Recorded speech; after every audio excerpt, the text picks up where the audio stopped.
नमस्कार, मैं Shiv Shankar Meena, assistant professor geography, government girls college Sikandra Dausa. BA part third year के geography के स्टूडेंटों के लिए हमारा टॉपिक चल रहा था इंडियन ज्योग्राफी से, जिसमें हमने हिमालय रीजन, दक्कन का पठार, इनके बारे में डिटेल से जानकारी ले ली थी।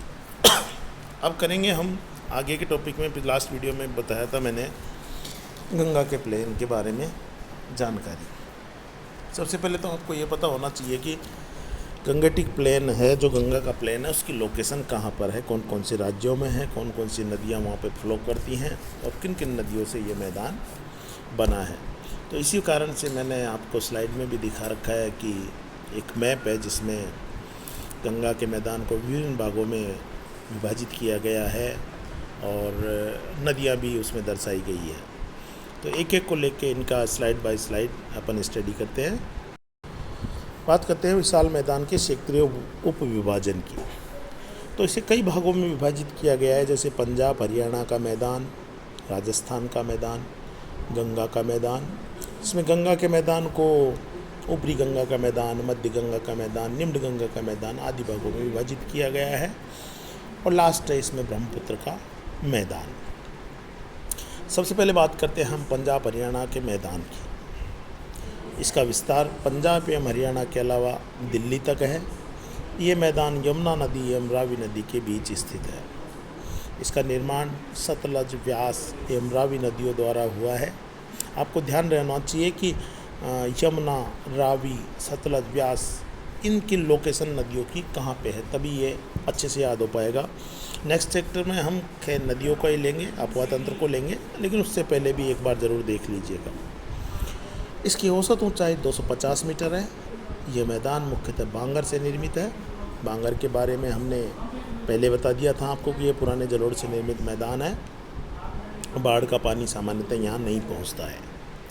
हालांकि नदियों के किनारे बाढ़ग्रस्त क्षेत्र की एक सकरी पट्टी पाई जाती है जिसे बेट कहते हैं, और दो नदियों के बीच में जो भूमि होती है उसे कहते हैं दोआब, जैसे कि बिस्त दोआब, BI मतलब ब्यास, स्त मतलब सतलज। ये दो नदियों के स्टार्टिंग की स्पेलिंग से मिला हुआ शब्द होता है। बारी, बा मतलब ब्यास, री मतलब रावी। बारी दोआब है व्यास और रावी के बीच में। इसी तरीके से रचना, चाज, सिंध सागर दोआब। रचना की बात करें तो र मतलब रावी, और चना, रचना, उसमें आ जाएगा चेनाब नदी। बात करते हैं राजस्थान के मैदान की।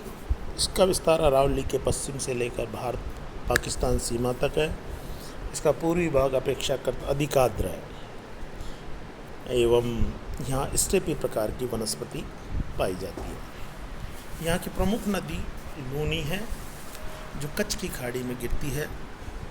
बाल्टोरा तक तो इस लूनी नदी का जल मीठा है एवं उसके आगे खारा हो जाता है। सांभर, डीडवाना, डेगाना आदि इस मैदान की प्रमुख नमकीन या साल्ट लेक है, और भारत की सबसे बड़ी नमकीन झील है सांभर। तो इन विभिन्न नदियों के कारण ही जो डिपॉजिट हुए, निक्षेप जमा हुए, उन्हीं से मैदानों का, गंगा के मैदानों का निर्माण हुआ है। अब है गंगा के मैदान का मेन पार्ट, गंगा का मैदान।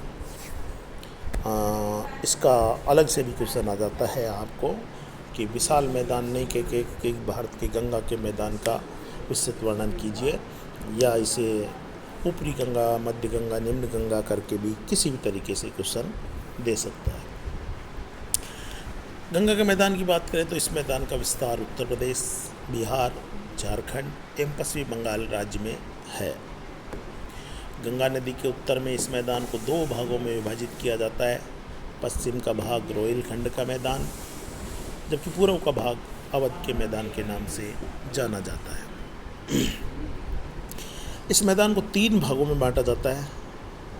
ऊपरी गंगा मैदान, जो कि पश्चिमी उत्तर प्रदेश में है, मध्य गंगा का मैदान, जो कि पूर्वी उत्तर प्रदेश एवं उत्तरी बिहार में है, और निम्न गंगा का मैदान, ये जो पश्चिमी बंगाल में है। अब आपको ये करना होगा, मैं बाद में इमेज और सेंड करूँगा ऊपरी गंगा का मैदान की मध्य गंगा के मैदान की, निम्न गंगा के मैदान की, उसमें कौन कौन सी नदियां हैं, कौन से रीजन में है, उसकी लोकेशन क्या है। और आपको ये पूरा देना होगा कि उसमें किस तरीके की क्रॉप्स ली जाती हैं और पॉपुलेशन की स्थिति क्या है, डेंसिटी कितनी है। लेकिन पहले मैं ज्योग्राफिकल फीचर्स बता देता हूँ इसके। अब इसी में आगे बात करें तो टाल भूमि एवं चौड़ भूमि मध्य गंगा मैदान की विशेषता है। चौड़ भूमि छपरा एवं खगड़िया के बीच गंगा के समानांतर दलदली भूमि है, और टाल भूमि नीची भूमि जिसमें सालों भर जल भरा रहता है। निम्न भूमि जो जल से भरी रहती है उसे बील के नाम से जानते हैं, और मध्यवर्ती गंगा के मैदान में गोखुर झीलों की बहुतायत है। निम्न गंगा के मैदान की ऊंचाई 50 मीटर है। समुद्री ज्वार के कारण इसका एक बड़ा भाग दलदल बना रहता है। बात करें लास्ट में ब्रह्मपुत्र के मैदान की, तो ये हिमालय पर्वत एवं मेघालय के पठार के बीच स्थित एक लंबा एवं सकरा मैदान है।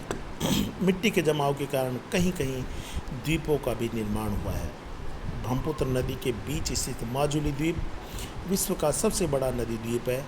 नदी के कटाव, मानवीय हस्तक्षेप के कारण वर्तमान समय में इस द्वीप का अस्तित्व खतरे में पड़ गया है। अब एक बार मैं फिर से बात करूँ गंगा के मैदान की, तो हमने कहा था कि ये यूपी, बिहार, पश्चिम बंगाल में विस्तृत है और सामान्य ढाल पूर्व व दक्षिण पूर्व की ओर है। गंगा के मैदान को इन 3 भागों में विभाजित किया था। इनका थोड़ा सा और मैं आपको डिटेल बता देता हूँ कि जैसे कि ऊपरी गंगा का मैदान है, इनके बारे में मैंने बेसिक डिटेल तो आपको अभी बताई, जैसे टाल भूमि, चौड़ भूमि, ये क्या क्या होती है, गोखुर झील कहाँ है, इसकी ऊंचाई कितनी है। ऊपरी गंगा मैदान की बात करते हैं तो पश्चिम में यमुना व पूर्व में 100 मीटर समोच्च रेखा द्वारा इसकी सीमा बनाई जाती है। जैसे मैप में भी दिख रहा होगा, अपर गंगा प्लेन एकदम क्लियर से लिख रखा है, line, straight line, vertical line खींच रही है उसमें। और इसकी ऊंचाई की बात करें तो ये 100 से 300 मीटर ऊंचा है। आगे बात करें हम मध्य गंगा मैदान की, तो यूपी का पूर्वी भाग व बिहार इसमें सम्मिलित है। पश्चिमी सीमा 100 मीटर समोच्च रेखा व पूर्वी सीमा उत्तर पूर्व में 75 मीटर व दक्षिण पूर्व में 30 मीटर की समोच्च रेखा द्वारा बनाई जाती है। अब देखा हमने कि इसकी पश्चिम और पूर्व में समुच्च रेखीय ऊंचाई और अलग अलग है, और स्थान स्थान पर धनुषाकार झीलें भी पाई जाती है। इस क्षेत्र में बाढ़ की अधिकता पाई जाती है।